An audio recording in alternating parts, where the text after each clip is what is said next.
Do you ever feel tired? So very tired, and yet your life can't stop. There are things that need to be done. You have to figure out somehow how you're going to clean your home and keep your environment nice. Well, that's how I am too. And sometimes it's harder for me than others because I do have chronic illnesses like fibromyalgia. I'm talking about the kind of tired that you feel in every pore of your body. It's kind of overwhelming, and it's very difficult to imagine doing much. And you know that if you do too much, you're going to make yourself worse. If you've watched the video about the magic dots or the color dots to help you maintain your energy, you'll know what I mean when I say I've bounced between the yellow, the orange, the red, and I have been trying to take care of myself. I have been working on doing a few things, kind of trying to keep up when I can. I haven't done a lot of heavy cleaning, but I have done some things. I've also done some research about different methods of what I can do to keep myself going just a little bit during these times, and I thought it might be helpful to you, and that's what today's video is about. If you find that you relate to any of this, you might want to subscribe, because we talk about things like this, how we can manage our life, how we can slow it, how we can simplify it, how we can be happier, how we declutter. And you might really enjoy the community that's built up where we support each other.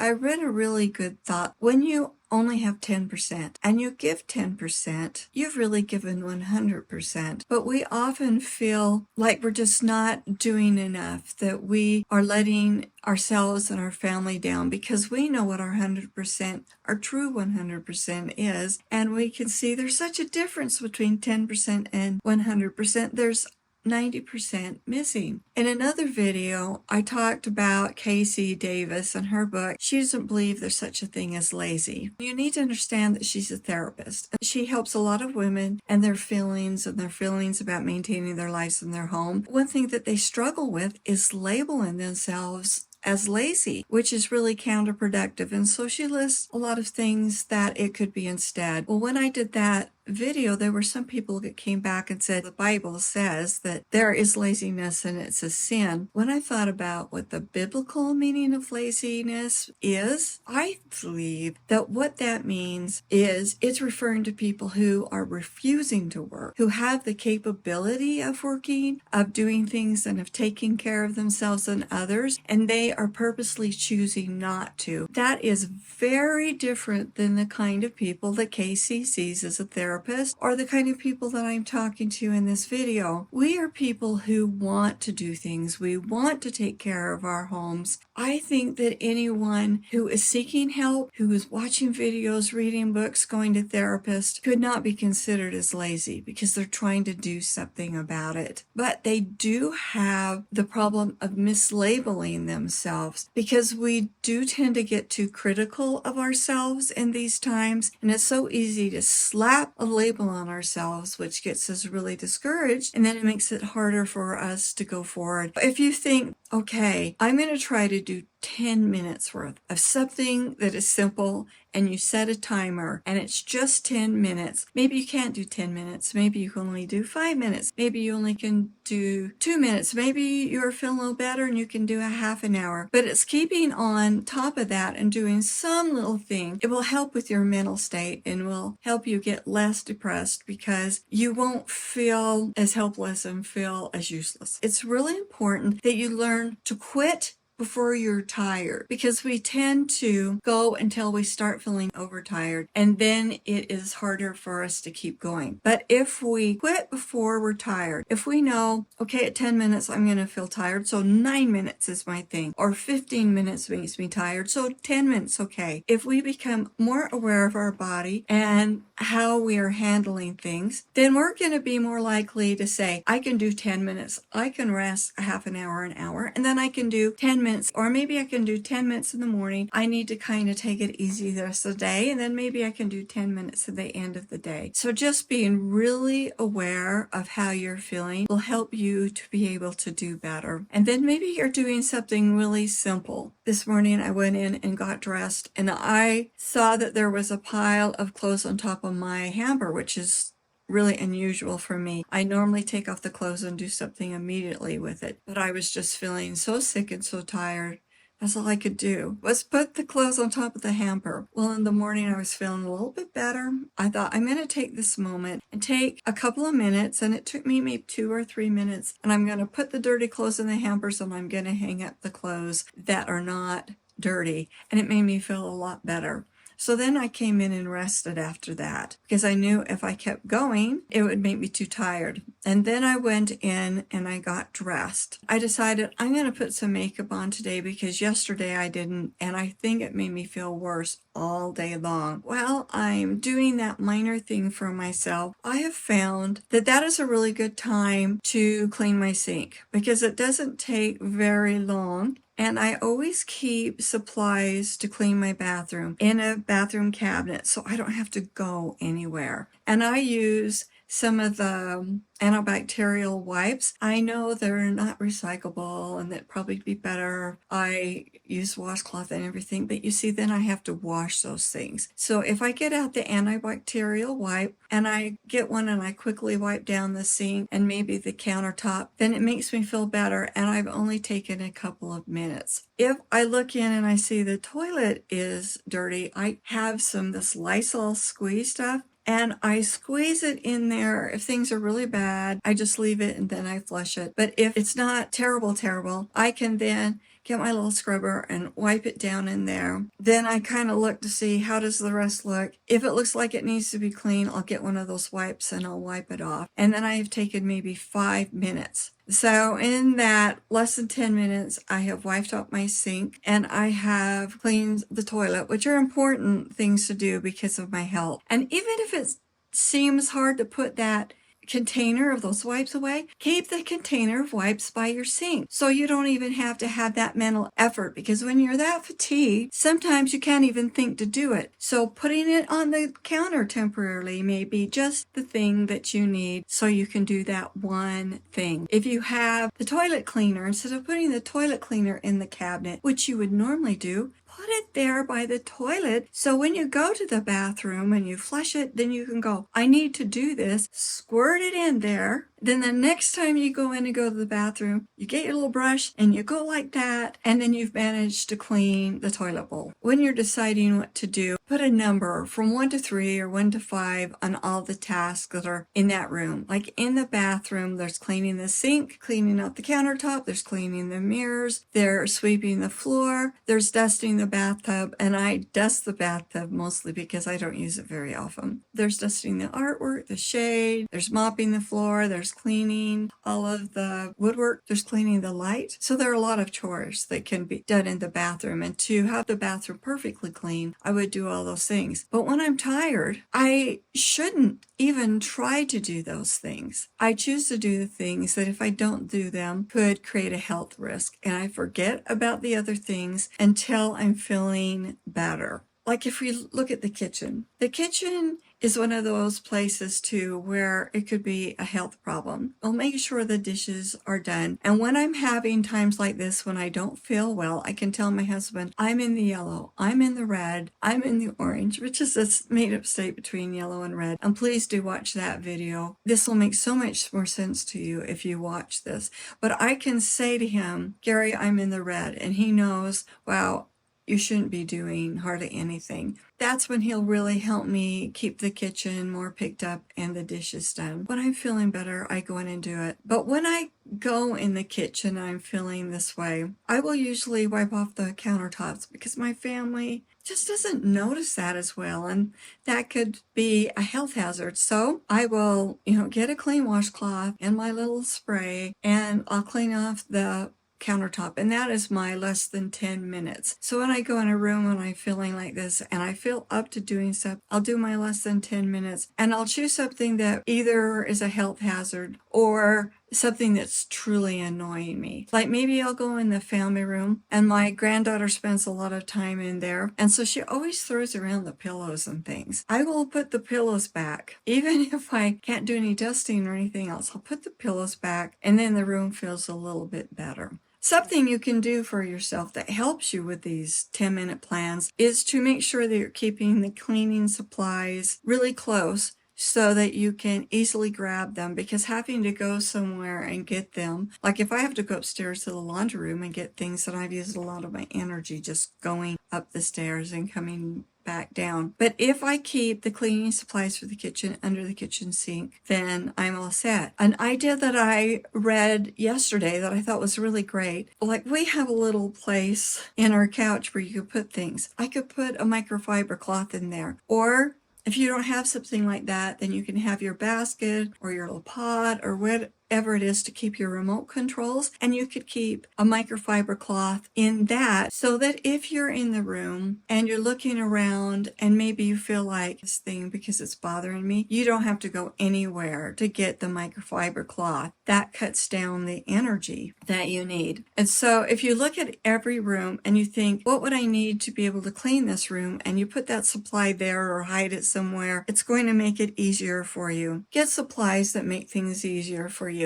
Like if you have to dust high things, fan the top of cabinets, it'll be easier on you if you don't have to bend over. Telescoping dusters, and the kind that really grab the dust, that don't just send the dust flying around the room. You can just quickly swipe it. Some other things that you can do for yourself is to keep a garbage can, a little waste basket in every room. I've read that it's a good idea to have one that it will take a week to fill. One thing I've noticed is cleaning the floors really is hard for me when I'm not feeling well. Another piece of equipment that you might want to get and save up for it if you need are these RoboVacs. My son gave me a Robo for Christmas a few years ago, and so I've used it. It didn't work as well for me as I needed it to, because it doesn't work really great on hard surfaces, and I have a lot of laminate. I've moved the vacuum that he gave me upstairs because the only thing it would vacuum is carpet, and it does a really nice job on carpet. And then I found a reasonably priced RoboVac that not only vacuums, but it mops the floor. On our floor, it does leave a little bit of streakiness, but it does take out the stickiness and stuff so that it's not miserable to walk on the floor. So if I want to have that floor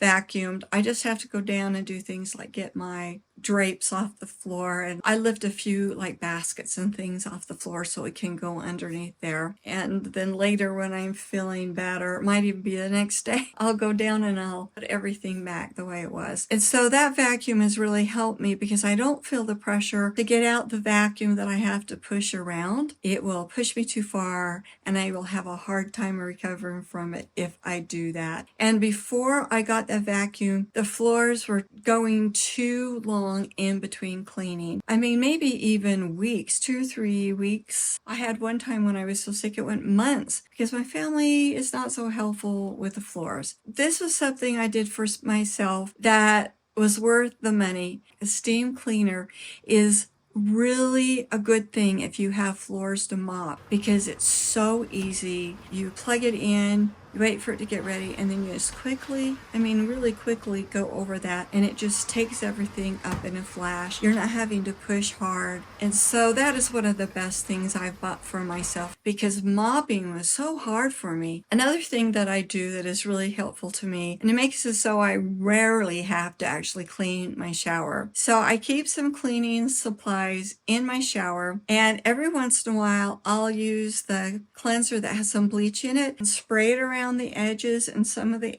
areas of the tile where it will tend to get moldy. And then I don't clean it off. I just leave it and it sits there overnight. And then when I get in the shower the next morning, it's all clean and it's all gone. And then the shower itself washes that away. Every once in a while I use the spray for the walls. And then again, when I take a shower, that is rinsed off. The most important thing I learned to do, I developed this habit and I never, ever, ever miss it, no matter how bad I feel. Before I get out of the shower, I squeegee the door. Then I get out of the shower, I leave the door open, then I get dressed, and then I use some cloths that are e-cloths because they don't leave a streaky. So then I'll take the one and I'll go around all the edge of the glass and by the handle where it didn't get it, and I'll wipe off all the metal parts and along the bottom. That takes me less than a minute to do. And then I close the door. I really only clean that shower door maybe once a year because I just don't need to. because you see, cleaning the shower was really hard on me physically, so I had to come up with a plan that could keep the shower clean without it expending too much energy. I really encourage you to look at the things around your home that are wearing you out too much and see if you can come up with an easier way to do it. One thing that I do, and I really encourage my family, and we've worked on it, they do a really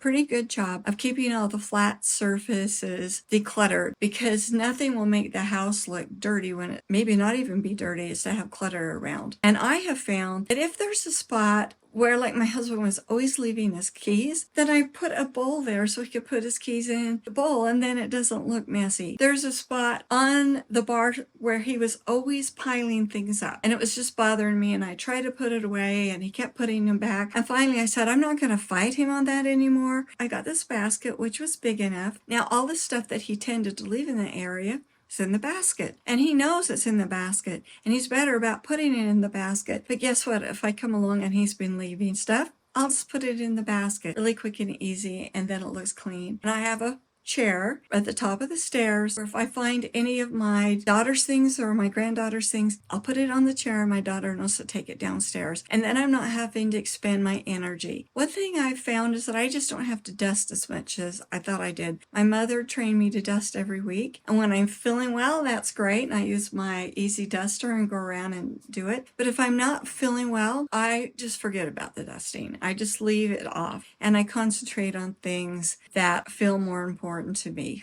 like making sure the clutter's not around. Sit down when you're doing things. Like when I fold the clothing, I sit here in my chair, throw the clothes that need to be folded on one side, and I put the basket on the other side. And then I can watch TV or something, and it doesn't take as much energy to do it, and I'm getting the clothes folded up a lot better than I did. And even just having things like, I have this basket in the laundry room that has the 3 sections, and my husband knows which of his things to put in each one, so I don't have to have energy sorting his clothes and having it all over the floor, which is irritating. I would buy more of these if I needed to, just so everything could be sorted. This little one is where we put all of our towels. One lady on Reddit says that what she does is that she'll watch TV, and she watches just regular TV with commercials, and she'll clean something during the commercials, which isn't a very long time. And then she'll go back and watch TV, and she's resting, and then she'll clean something else during the commercials. And she'll say it's surprising how much she can get done without burning her out. I've read about other people saying that what they do is every time they leave a room, they take something with them. And every time they enter a room, they'll pick 1, 2, or